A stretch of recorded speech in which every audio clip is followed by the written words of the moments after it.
Hey friends, Seeking Our Spirit is back with another great episode for you. Got to sit down with my friend Juliana Chase, a talented and recognized artist and friend of mine. She shared some really interesting stories with us, so I hope that you enjoy. As always, if you would like to be on the show or are interested in spiritual direction, contact me at seekingOurSpirit@gmail.com. Hit that like button, support if you can, and send me folks to keep getting on the show, or you come forward. That's what's going to keep this thing going. Enjoying doing it, but we need more interviews. So hope you're enjoying. Enjoy this episode. Peace.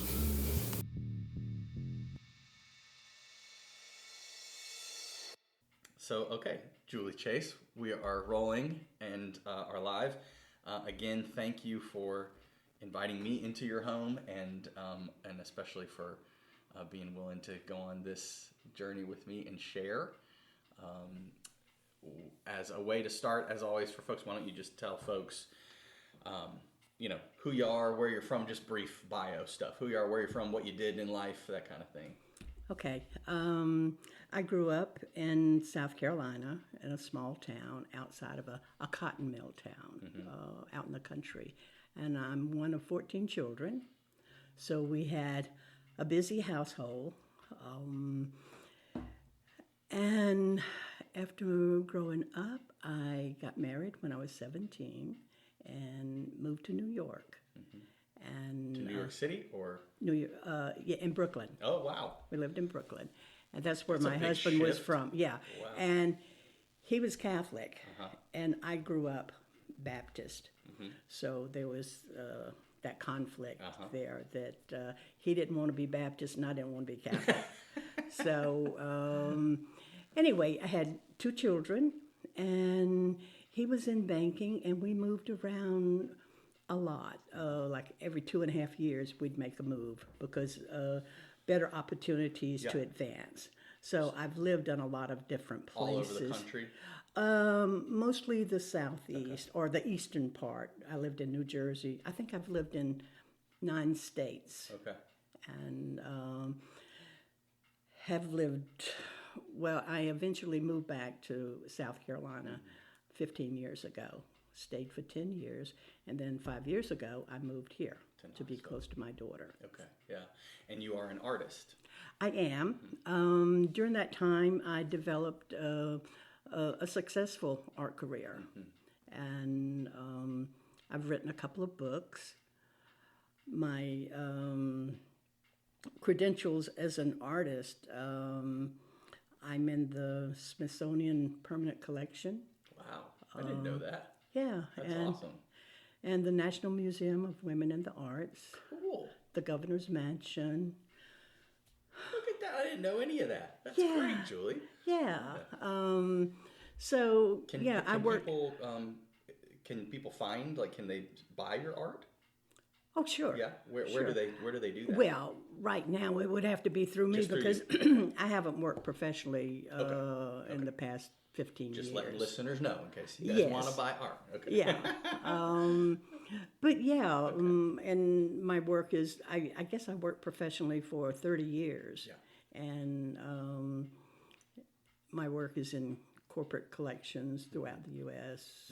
I've exhibited at the White House, the 12 major museums, and I'm in 6 foreign countries. So, Awesome, Julie. That's great. Yeah. Cool. Well, and we have the joy and the pleasure of getting to benefit from your talent and your art in the church, and have some beautiful work that you've done there too. So thankful for that. Okay. So looking at that life, I mean, I bet you could just tell all kinds of stories about being one of 14, kids, right? I mean, so that's the latest book is all the stories from my childhood, the funny stories. Yes, that's right. So in terms of this show and what I try to do here, exploring what spirituality is to people through their eyes, through their lens and their experiences, when you think about your life and what that word means to you, where do you sort of enter in? Is it childhood? Did you have a sense of God or other or spirit from very, very young, just naturally? Or, where do you begin? I had my first vision when I was 7 years old. Okay.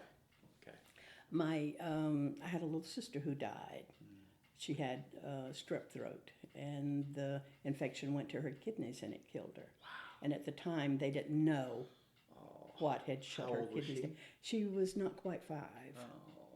And I was 2 years older than she was.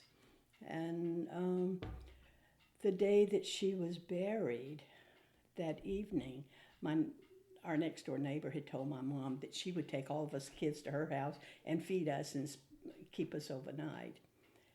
And the houses weren't that close together. So as I was walking, we had a path that we kids used to go back and Between forth. the properties.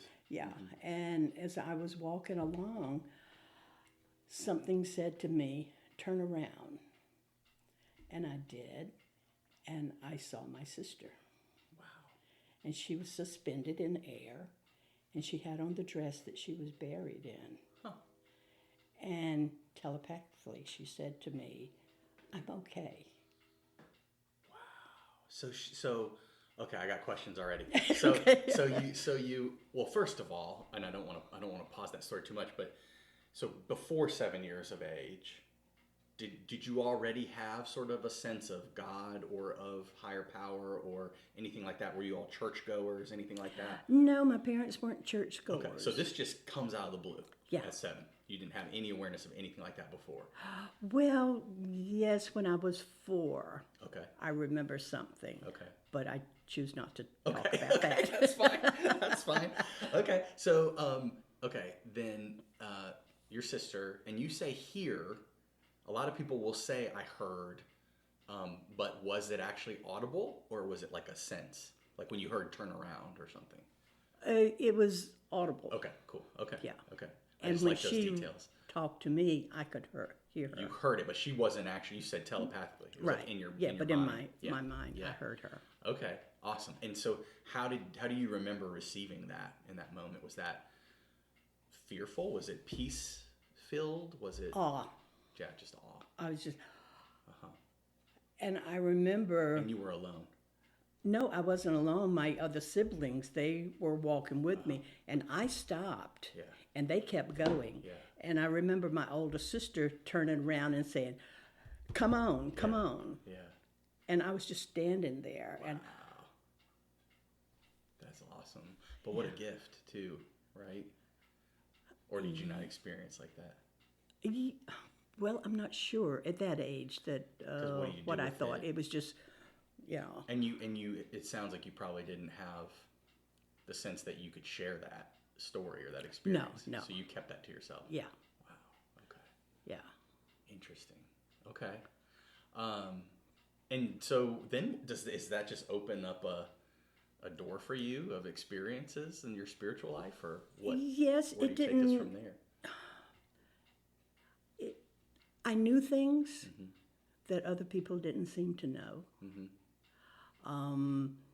If my mom called my name, I would know what she was going to say before she said it. I could look at people and kind of know what they were thinking.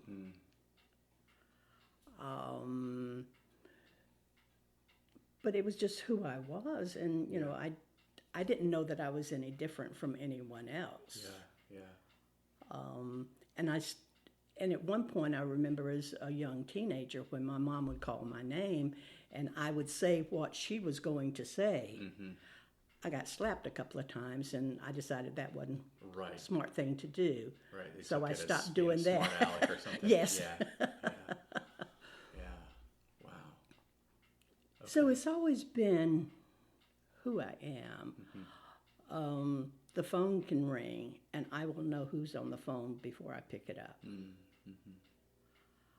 I can, a lot of times, I can read strangers when I'm out in a store and pass someone, and I'll know, oh, she's so sad. So it's a feeling you can feel, Yeah, like empathic. yeah. It's interesting, not to. I mean, we obviously we can do whatever we want in this conversation, but to tell a story, I met a young lady once who, I guess, what is interesting to me in this is both already in your telling of these experiences, and then I think of Chris Ramos, who I interviewed. I don't know if you listened to his episode. He's a medium, and then the girl that I'm going to tell you about. The theme there is, I think I look at experiences like this as like, wow, like I just said, like a gift, like, oh, amazing. So this young lady also describes this as like not such a gift, but almost a burden. So she really struggled with, she could feel people's pain, people's emotions, just in their walking by. And it really sort of plagued her. Yeah. Because she didn't know what to do with it. She didn't know how to turn it off or ignore it. And it would be a real problem in her life. Yes. I reached that point when I'll back up a little bit. I was told at one point that I was a healer by two psychics. And I didn't ask for this. They volunteered this information, and it was a shock to me. Were you visiting them? I'd gone to a psychic fair with a friend. Okay. And we were just going to make a day of it and go out to lunch. And something interesting. so she had the psychic doing a reading for her. And I'm standing by watching. And while she was busy with these, I'm walking around at the different booths and looking. I'm really not that interested. And she was having a psychic read for her, and I walked over, and I was standing off to the side. And after the woman finished, she turned to me and she said, "You know that you are a healer." And I thought, oh. So I didn't say anything. And then as we were leaving, another psychic came up to me and touched my arm. And she said, "You know that you are a healer, don't you?" And I said, "No." What'd you do with that? Well, it just kind of got stored away. Yeah. And at a period of time, I became friends with a medicine woman, a Cherokee medicine woman. And through her and talking, and because she was a healer also. And so we would, at times, heal people. It was laying on of hands. And so... Now, did she teach you how to do that, or how did you just intuit this? No, I just intuitively knew how to communicate with God and ask. Because when I say that I'm a healer, I don't do that. Right. It's God's work. Right, like a conduit. He just uses me. Yeah. So that became a burden. Okay. It would drain the energy from me, and I would just feel so bad for the people that it's not always God's will that they be healed. And what do you do with unless that? they heal their life first, and it's up to them. Right. What was the burden? I mean, I get that you would feel drained, but was the burden also that people would seek you out and want you for that, or? No, it was it was that just the I was physical part? not qualified. I didn't feel that I was worthy, that I knew enough. And what if I did something wrong? Yeah. But gosh, And how then does I would one- have felt, then the guilt Right. that I would have felt, or the guilt if the healing didn't work, Right. then I would feel guilty about it. How So does I one ever feel worthy of something like that, right? No. Yeah. Yeah. So at one point, I just kind of turned it off. And, just didn't do it. Yeah. So to dig into that a little bit too, tell me about, so in your experience of this role, you said, so you would lay hands on someone, pray to God, right? What is that like? Is it just as simple as that? You just say, you just ask for God to intervene in this, or? Yes. I'll give an example. My friend and I were going to a naming ceremony, and it was at a state park, and we were going to stay overnight. And this woman comes up to my friend and says that Linda needs a healing. So Gail says, "Well, meet me after the ceremony's over and have her come to me. So she did, and my friend was also a massage therapist, and she had her table. So under the moonlight, we put this woman on the table, and Gail smudged her with sage smoke, and then I laid hands on her, and I calmed myself, and it's like this meditative state, and then asked for God to send healing through me to this woman. And it was over. And we were never told what the woman's problems were, just that she needed healing. That night, I could not sleep. I just knew that there was something more. There was something wrong. With her. And I could not, I stayed awake all night long. So the next morning, I went out and I found her. And I said, let's go talk. So we sat down at a picnic table. And I asked her, I said, what's going on in your life? And she said, well, I have a twin sister who is angry with me, and she will not speak to me. My grandson has a kidney disease. Her father had just died a few months before with this kidney disease. Her grandson had it, and she had it. And her kidney output was only 30%, and she needed a transplant. So I thought, well, no wonder. No wonder you needed healing. Oh, with all that you're dealing with. So I held her hands again and sent more healing, and I felt this relief, like a weight had been lifted from me, and I felt, okay, I've done what I needed to do. And a few months later, I was talking with my friend, and I happened to think of Linda, and I said, how is Linda? And she said, oh, she's fine. She doesn't need a transplant after all. Wow. So I'm just fascinated, though, with like, so that all just, no one taught you to do that? No. So like from the time when someone told you, hey, you're a healer, to the first time that you tried that, it was just intuitive and natural? Yeah. Okay. That's so fascinating to me. And then I also am wondering about, so you referenced that you grew up Baptist. Yes. So, but would you say that you all weren't like regular church goers? You weren't in the church all the time. So you don't view your sort of Christian upbringing or life in the church as something as being in any way influential in your spiritual life, really? No. Okay. No, so not at all. All these things just are. They just happened in your life. Wow. Okay.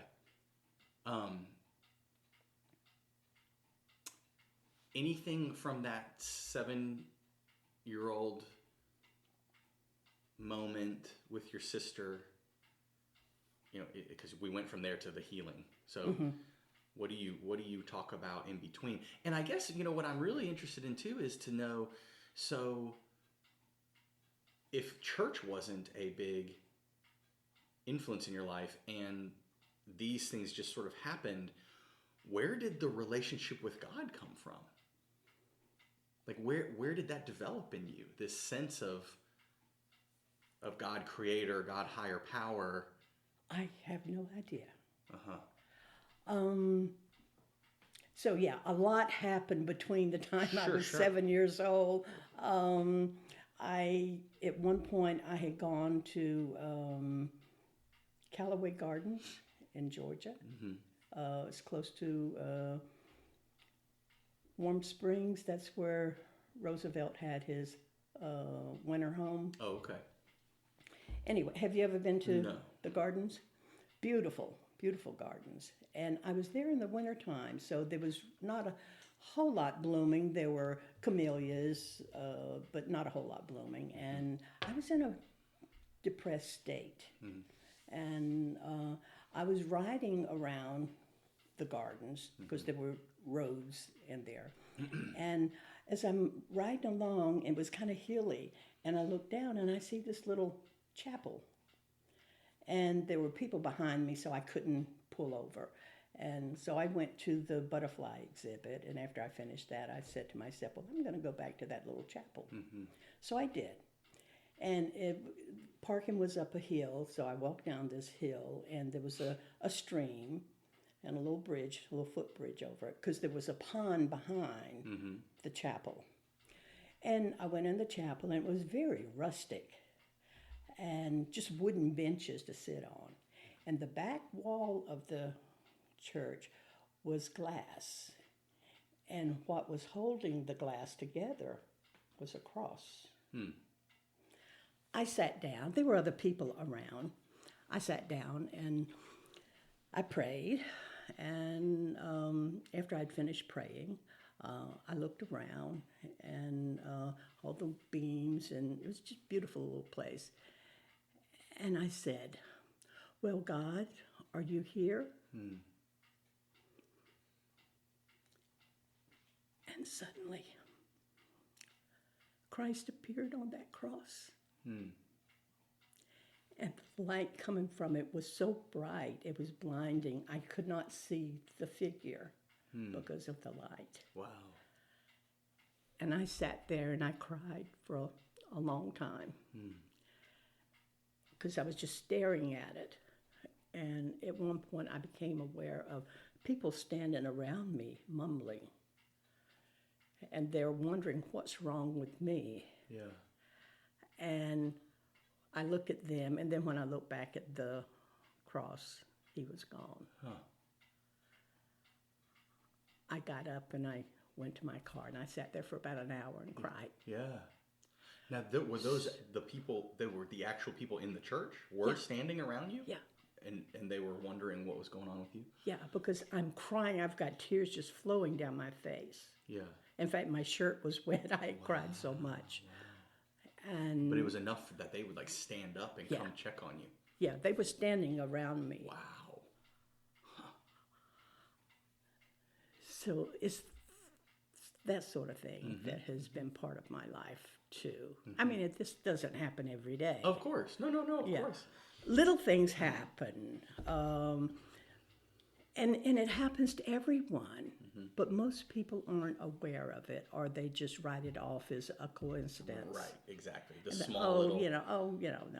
As a matter of fact, I have this here for a reason. So a red God talks. Yeah, God talks to me, and He tells me what to do. And it's not always voices. And I've come to learn that when I hear voices, that means it's very important, and you take action now. The other times is when... Juliana Chase? Yeah. Yeah.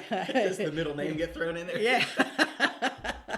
And there are times when I will just have this gut feeling, this feeling that I have to do something.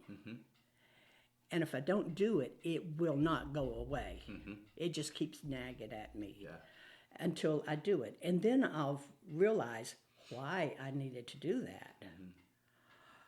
Once when I was going home for Thanksgiving, I was on Interstate 20 between Atlanta and Augusta.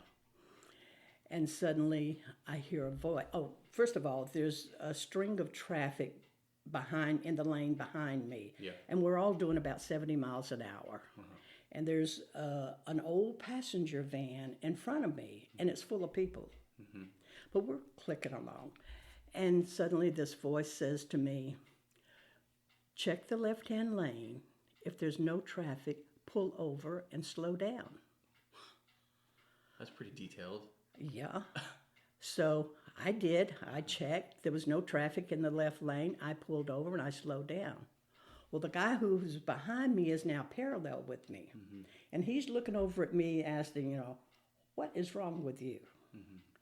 But he, too, had slowed down when I slowed down.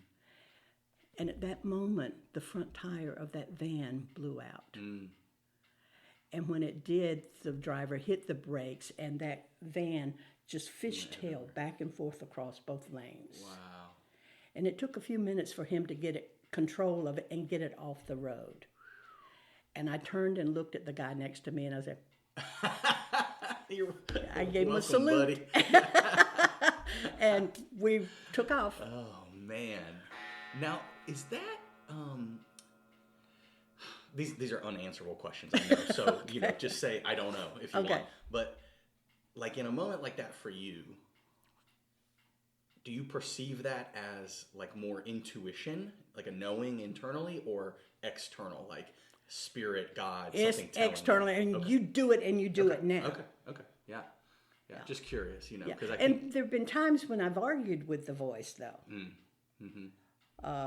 Once the voice, I was living in Nashville, and I was going across town to pick up framing supplies. And it was about 3 o'clock in the afternoon, and I'd said to myself, okay, you go get them and get back home before rush hour traffic. right. So I'm on the Beltway. And this voice says to me, get off on Nolensville Road. And I said, no, if I go that way. There's too many traffic lights, it'll take too long. Yeah. So I stayed on the Beltway. Half a mile down the road, traffic comes to a stop. Huh. And I'm in the left lane behind an 18-wheeler. And I look in my rearview mirror, and I see an ambulance coming towards me. Mm-hmm. And there's nobody in the driver's seat. What? I don't see anyone. The driver was groping down on the floor for something, and he hit me. Oh my gosh. I'm assuming he was doing at least 35, 40 miles an hour when he hit me. Wow. Smashed my car. I got whiplashed, and I got caught up in rush hour traffic. It took hours to get home. I never did go get my framing supplies. I assume you went to the hospital. No, I didn't go to the hospital, but I probably should have. Jeez. But I didn't listen. So after that point, whenever I've heard the voice, then I said, okay, Yeah. this is serious. Wow. So you probably know this from hearing other episodes. I talk a lot about the languages that God uses to talk to us. So it's already with you, right? There's actual audible, right? Yes. Voice. You talked about gut knowing. Yeah. And then vision, know. Yeah. Now, vision, like was that vision with your sister the main or only vision you've ever had, or have you had other? Well, no, the visual? one with Christ. Well, right. Yeah. Yes. But in terms of like and are visions for you always in your waking life, or are they in dreams sometimes?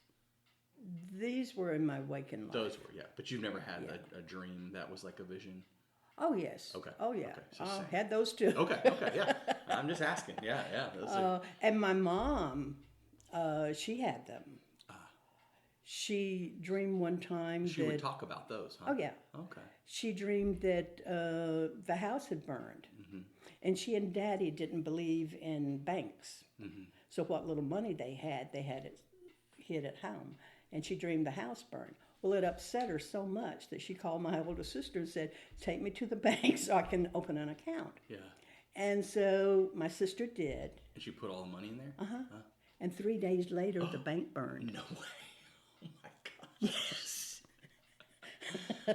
Goodness gracious. Man. Yeah. Y'all got like a genetic predisposition to spirit or something. That's cool.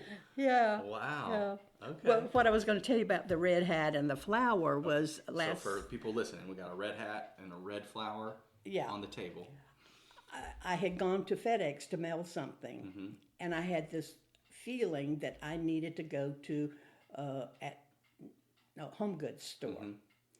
And I thought to myself, well, no, I don't really have time for that. I've got other things I need to do. But that urge was there, you need to go to Home Goods. So I said, okay, well, maybe I'll find some Christmas decorations. So I went, and it was crowded, and I found a few things, put them in my buggy, and my back started hurting. I said, no, I'm leaving. Well, I get in the checkout line, and there's a girl in front of me. Not a girl, she's a woman. And she's my daughter's best friend. Oh. So I call to her, and we hug, and we start talking. And I asked, well, what are you up to? And she said, well, I'm on a mission. I'm going to a theme party, and it's a costume party, and I need a red hat, and I don't know where to find one. And I said, I have a red hat. And she said, may I borrow it? And I said, of course. And she said, next I need to find a red flower to go on my dress. And I said, I have one. And she's looking at me, and she said, well, the last thing I need is some white gloves. And I didn't say anything because I wasn't sure if I still had the white gloves. But I came home and I checked. I had white gloves, so I sent her a text, and she said, oh, my God. So in thinking about it, I had a purpose for going to that store. She needed something from me that I could give her. And so it's not always big things. Yeah, a lot right. of times it's little things. Yeah. Well, and that's a great example. Like that one's a great example of what a lot of people would be prone to just shake off as coincidence, right? And that is very, very common. I think I agree with you 100% that however we want to say it, God, the universe, the Holy Spirit is talking to all of us all the time. Yes. But it may not be in such intense ways as you have had. Sometimes, I mean, we have some of those, like I call them inbreaking of the Spirit, right? But most of it is that little stuff that I sort of call like nods from the universe, but we just sort of walk around with our fingers in our ears and our hands covering our eyes and go, oh, well, that was cute, but, and then just write it off. Right. Yeah. But this happens to me all the time, but I have learned that I need to pay attention to them. Yes. And it may not be for my well-being, but someone else needs something. Yes. Well, and for me, I wish people would be more open to that idea that it isn't just coincidence. I don't know, because then it just, if you operate that way, then you become more open to noticing when God's talking to you. Right. Right. You become more open to the possibilities of things. Let me tell you a story. Well, Bonnie. Bonnie, mutual friend and parishioner. Yeah. When her son was 4 years old, they lived here in Farragut. And the one thing he wanted for his birthday was a snowman. He wanted to build a snowman. And I hope his birthday wasn't in like June. No, it was February. Okay. And every night when he'd go to bed, he'd pray for snow so he could build a snowman. Well, on his birthday that morning, there was a snowstorm. And I don't remember how many inches of snow, but it was enough for him to build a snowman. Well, he was sick with something like the flu, but Bonnie bundled him up and let him go out and build his snowman. Yeah. And that night on the evening news, they said that they had been a freak snowstorm in Farragut, and it only happened in a 4-block area. What? Really? Yes. Wow, that's funny. Is that not amazing? That is amazing. It's funny. It also, I don't mean to go to a negative place with this, but you already sort of mentioned it, like those little things, seemingly little, right? Or whatever, where someone has a result of like praying and things like that. It just always, for me, begs the question, like you said about healing, like, well, then why sometimes does it not work, right? Or why is it that we can pray for healing for someone, right? Like that was snow for a kid, you know what I mean? Yeah. So why, I don't know. Obviously, you probably don't have an answer to that, or I just didn't know if that's something you think about a lot. I've come to know that when people don't heal, it's because of something that is happening in their life that they are not willing to deal with. And once you deal with what is causing the illness, then the illness will go away. Yeah, in some circumstances, yeah. Well, yeah, some of it are environmental. Yeah. And when you have a child with cancer, or you have a I've thought about that, and often wondered if there had been any research as to why children get cancer. Because they have researched and they know that stress causes cancer. Now, environmental things do too. Sure. But, and there's some DNA things. It's right. just genetic. But I had my a nephew who died at 16 from leukemia. And I'm convinced that he died because of all the stress in his life. His parents were divorced, and they fought for custody of him for 16 years. So he was caught in the middle of this. Yeah. And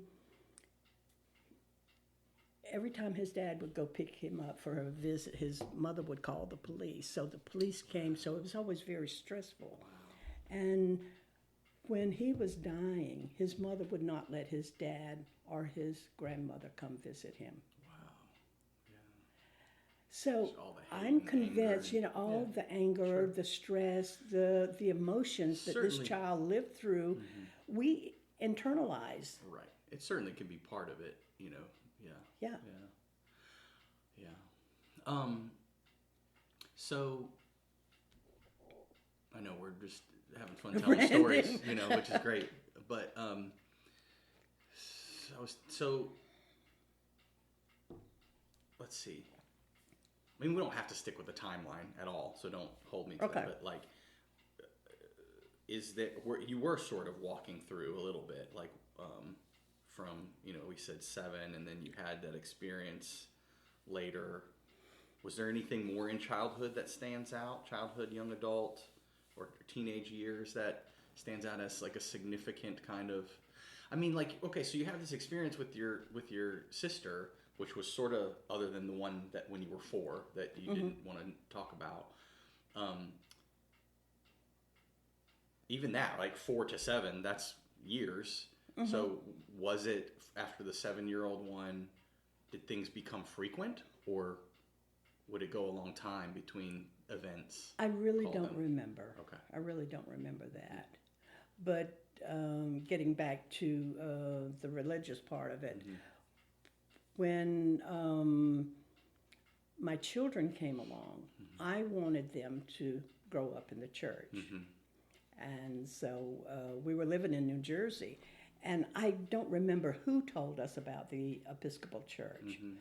But I thought, okay, well, that should satisfy both of us. Right.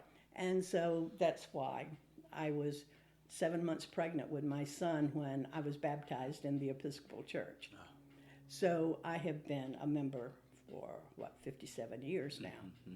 And we moved around. Sometimes there were towns that did not have an Episcopal church, so we would go to a Lutheran church, which kind of similar. Sure. And but church became very important to me. Even when my kids were teenagers, they didn't want to go to church. My husband didn't want to go to church. He wanted to play golf. Of course. And so I continued to go to church. And what became important and why? I liked the formality of the service. That was important. I love communion. And I love singing. I love the music. But the best part of service for me is the blessing at the end of the service.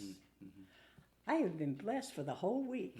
I can go through the whole week and knowing that I'm blessed. And sometimes we have to pass that blessing on to others. Yeah. I see it as a reminder that you are always blessed.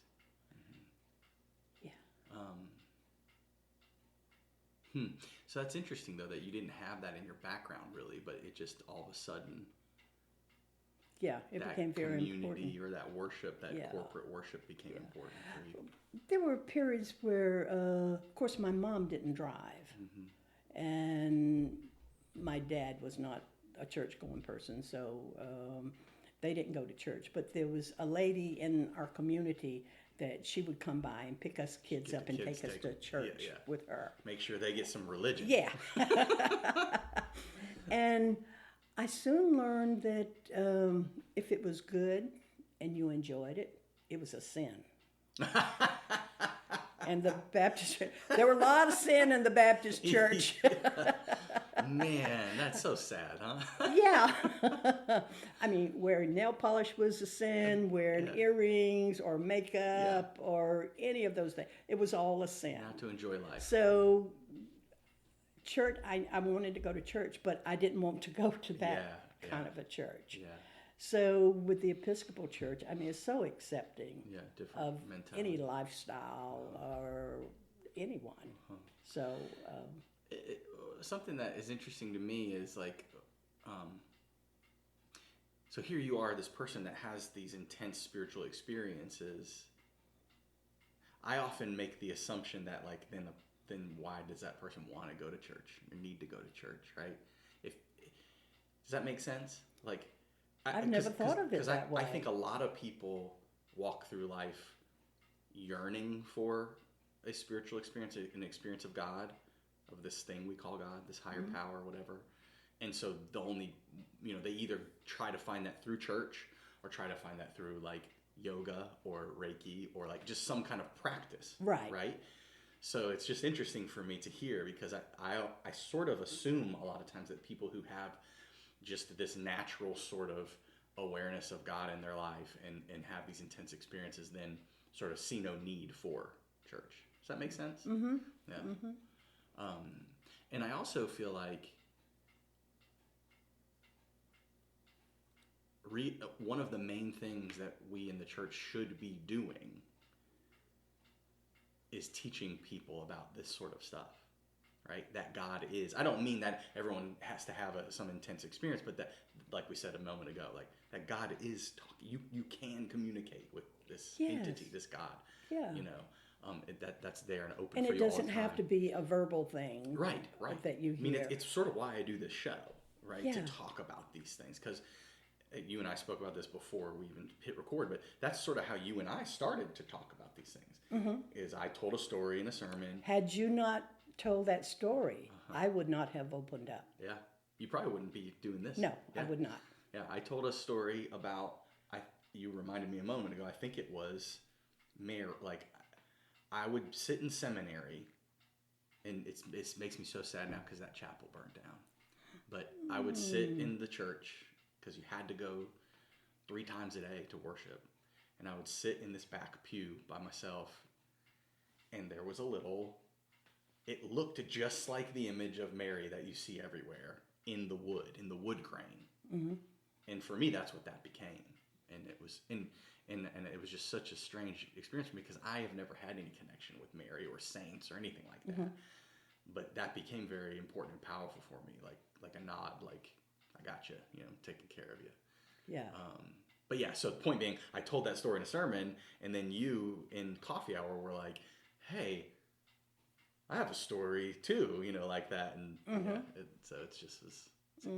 Point being, though, that I think that's what the church is supposed to be doing, is talking about people's spirituality and connection to God, not just in that hour on a Sunday.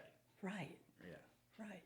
And how do we hone into that? How do we attune to that? How do we, all of those things, that's. Not sure. I had an experience, just a couple of months ago. I had this real intense feeling that I needed to do something. Peg. Mm-hmm. Okay. I had a feeling that I needed to do something for her, that I needed to gather information for her to promote her photography. Mm-hmm. And I was busy doing other things. I didn't have time to do that. But it would not leave me alone. Huh. So I said, okay. So I think it took me a day and a half to gather all the stuff because I needed to get information about galleries, places she could display her work, how she could promote it, and all this stuff. Sure. So I called her and asked, are you interested in this information? And she said, oh, yes. So we decided to meet for lunch. And as we were leaving the restaurant, she said, you know that you're an angel. She said, I have been praying to God for information, how I could promote. And she said, I was so discouraged. And she said, I had gone out to my little garden where I have a bench and sat there and prayed. And she said, 2 hours later, you called. That's so funny. I mean, again, little things like in the broad spectrum of life, not important, right? But so interesting, But it was something she needed. Yeah, and this is how God uses us. I mean, it's not some big life-changing thing. Right. Like healing someone of cancer or something like that. It can be little things, but little things are important. Oh, of course. It's just fascinating to me, the mechanics of that, or how that works, or how, why that works, or it's fascinating. Remember the first art show that we did with Carla Sanchez? She did all the figurative paintings. Beautiful work. And if I'm not mistaken, I think that was the first show that she had ever done. But I met her. Yeah. And so after she did the show, I had this feeling, here again, I had this feeling that I needed to get information to her about an upcoming international show of women figurative painters. Grand prize was $50,000. And so I call her and tell her about it. She enters the show. If I'm not mistaken, they were like 1,500 or maybe it was 15,000. I can't remember because this is worldwide. Yeah. That had entered this show. And it got narrowed down to 500. And she was one of the 500. It got narrowed down to 100, and she was one of the 100. Then it got narrowed down to 10, and Carla was one of the 10 people worldwide. Wow. She didn't win, but just being in that it's amazing, right? top 10% for someone who had never really exhibited their work, that was amazing. Yeah. So as you're I'm watching our time here too, but as you think about, we've jumped all over, but childhood, young adult life, whatever, mom, marriage, what else do you name in terms of these experiences, or particularly like spiritual life? I guess too, like, and maybe we already covered this a little bit, like in the healing stuff, but like what is prayer like for you? How did those experiences shape how you pray? Do you just pray as needed? Do you always talk to God? Do you set time aside and have like quiet time and listen to God? Like, no, what does that look it's like just for you? During the day, whenever I think, It's just a constant sort of yes, relationship, chatting. Yeah. I was healed of breast cancer. How old was I? I was in my late 40s, I think. And my marriage life was in shambles. And my husband we were living in New Orleans at the time, and he had taken a job in Birmingham. But because our son was a junior in high school, we did not want to move him until he graduated. So we agreed that I would stay there, sell the house, and let him graduate. And during that time, my daughter, who lived in Houston, got married, but she wanted to get married in New Orleans at my church. So I did this long distance wedding. And that was very stressful. Just a lot of stress. My husband being gone. Anyway, I had gone to get my yearly checkup, and the doctor felt my breast, and he said, I want you to go have a mammogram, and I want you to go today. So he calls this radiology place and sends me over. They x-ray me, and the doctor calls me into his office, and he's got, these lamp things that they put the x-rays on. Mm-hmm. And the first one he put up, and he showed me, he said, this is the breast of a woman who has, I think it was stage 4 cancer. Mm-hmm. And then he put mine up, and it looked the same. Wow. And I went back home, and as soon as I got home, the phone rang, and it was my gynecologist. And he said, I want you to come back into the office now. So I went back in, and he said, if you were my wife, you would be in surgery this afternoon. And I said, well, I need time to think. Mm-hmm. My husband's not here. I need time to think. Mm-hmm. And so I went home, and I called my husband, and he says, well, I can't come home. I'm too busy. Mm. So I thought, and I said, okay, I have a friend who's a surgical nurse at Ochsner Hospital in New Orleans. So I called her and asked, who's the best surgeon in New Orleans? And she told me his name. Mm-hmm. And so the next day I called my gynecologist, and I said, this is the man I want to do my surgery. Mm-hmm. So he called him and set up an appointment. And I think I went within a couple of days to see him. And the soonest he could do the surgery was 3 weeks out. Mm-hmm. So during that 3 weeks, I cried and I prayed for 3 weeks. I lay in a dark room and prayed.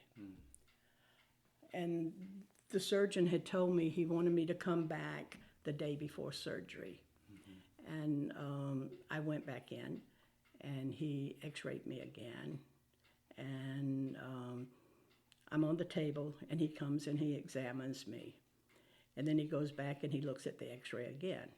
He comes back, he examines me. Then he goes back and looks for the name on the x-ray to make sure he's got the right x-ray. He did this over and over and over, probably about 5 or 6 times. Yeah. He finally sat down, and he let out a big sigh. He said, young lady, what have you done? And I said, prayed. And he said, well, whatever it was, it worked.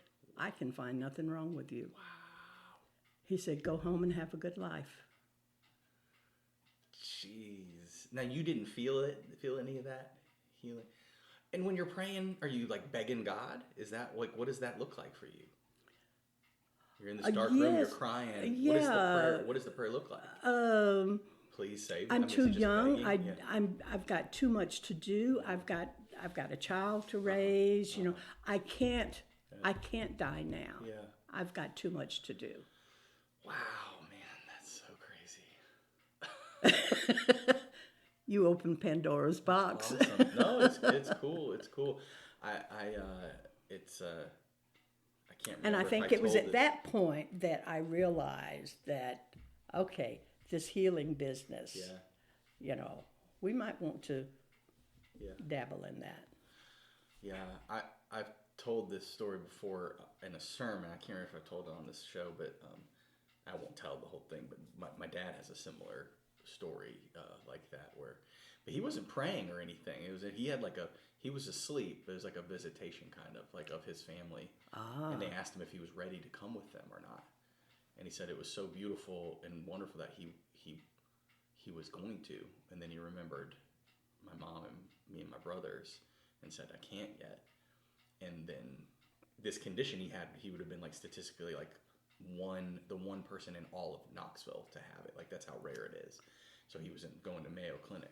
And this was the night before he was going to get evaluated at Mayo, and they went in that morning to get evaluated, and they said, "You don't have anything." It wasn't his time. It's crazy. Yeah. But I know that my cancer was caused from all the stress. Mm-hmm. There's, you know who Woody Allen was, the movie maker, producer, actor. In one of his movies, one of the characters says, I can't express anger So I internalize it, and it becomes a tumor. Oh yeah, sure. Yeah. And that is so true. We all have our ways of doing that. Right. Um,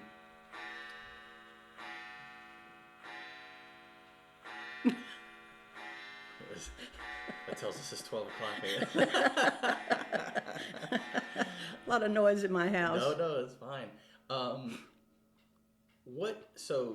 But speaking of time, Mr. Clock, because we're probably about at an hour, do you have anything that, I always ask people, what's the most intense or powerful or meaningful spiritual experience they've had in their life? Have you already named that today? I've named a lot of those, yeah. Yeah, okay. Is there any other story or moment or experience you would name that was really significant for you, life-changing? Or the answer can be no. I mean, that, I figure some of those are thinking. There's just been so much that has happened during my life. I can't think of anything that is more dramatic than the things that I've already mentioned. There's been a lot of little things and medium-sized things that have happened. I imagine that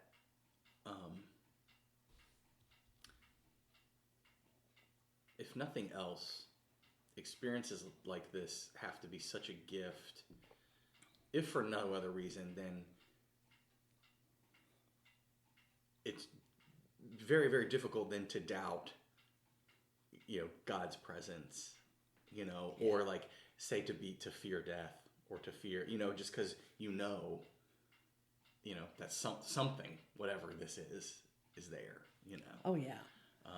And that has to be just such a beautiful blessing, I think. I mean, I haven't had as intensive experiences, but I've had lots of experiences and have just always lived with I'm sure people get sick of me saying this, but it took me until recent history to realize that my very clear awareness of this thing we call God in my life and the closeness that I feel with God, I assumed everyone felt that, and it took me until very recently in my life to realize that that's not the case. No. And so I count that as a huge gift and a blessing, because it does truly give me so much peace, even though I don't understand, the spirit world. I don't understand, that stuff. I don't know what happens when we die. I don't know any of these things, but I have a peace about my life and about whatever my end is because of that. Yeah. It's just a knowing. I just know that. Right. And that's part of the spirit thing too, is knowings. Sometimes you just know things. And I'm writing a book about my spiritual journey, and one of the chapters is a knowing. When you just know something. Yeah. And so for you, knowing that it's peace. I was writing this morning about my grandmother. She had fallen and broken her hip. And when she was in the hospital, the doctor told her that she would never walk again. And she looked at him and she said, "Nobody tells me what I can do and what I can't do. I will walk again." A week later, she was using a walker up and down the hallway. A week after that, she was just using a cane. And after that, the rest of her life, she walked normally. But she was determined, and she knew, no, I will walk again. Yeah, we're capable of a lot more than we think as humans. Last thing I'll ask you here. So, like that experience with your sister, have you had any other experiences with folks who have passed, or I don't want to say ghost stories, but just... Well, no, I do have some. There was an evil spirit in my house in Nashville. Oh yeah, tell me about that. I had my husband traveled, and I knew he was going to be gone for a few days, so I had gone to Birmingham to visit my friend. And when I came back, and I walked into the bedroom to put some things away, I opened the door, and all of a sudden, the hair just stood up on me, and I can't explain this feeling. It was fear. I felt evil. And you never felt anything like that in that No. place before. Wow, that's No. interesting. And I turned around and walked and closed the door, walked out, and went to the kitchen and sat down and thought, oh, what in the world was that?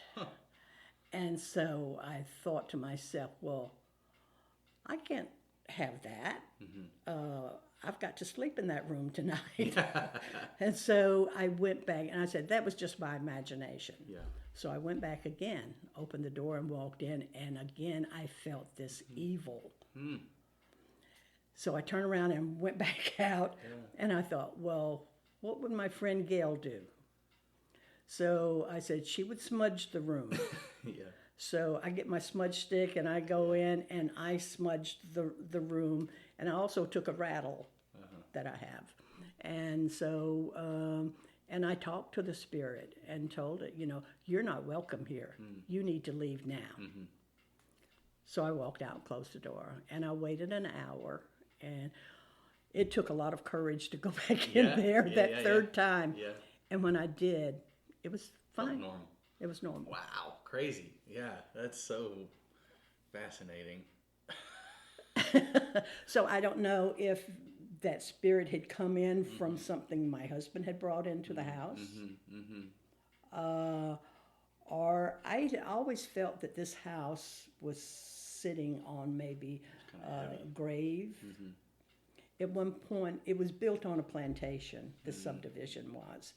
And I think that it was also used for when the slaves were Underground Railroad. Oh, okay. And because there was still the old plantation house there, and the Harpeth River was right there. Also, I lived a block away from the river. Yeah, it's a heavy place. Yeah. And so, doing some research, and I had worked with Tennessee Historical Society and trying to get the owners to give it to the state so they could they would take care of it forever. And so we had agreed, because of some things that we saw, that it was probably part of the Underground Railroad. And the slaves, because the owner at that point was a doctor. So people could have come to his house day and night and not been questioned. Yeah, yeah. So from there, it was easy to get on the river. Yeah. The Harpeth emptied into the Cumberland, and from the Cumberland into the Ohio, and that was Freedom North. Yeah. And I always felt that there were some graves there. Probably some slaves had died there. And probably just horrible things, sure. Yeah. So. Yeah. Could be. Wow. Anything else like that? Any other stories? yeah, lots of stories. Ghosty stuff, or spirits, or entities? Anything else like that? Not that I can think of. Okay. I'm sure there's more there. I'm gonna have to. You're gonna have to collect some more stories and come tell them all to me. We'll do another one. Okay. Well, this is great, Julia. I really appreciate you sharing some of your experiences and being vulnerable and walking through a journey of spirit with me. So this is a joy for me, and I really appreciate you taking the time. You're very welcome. Welcoming me into your home again. So. Awesome. Well, maybe we'll do it again, and thanks very much. Okay.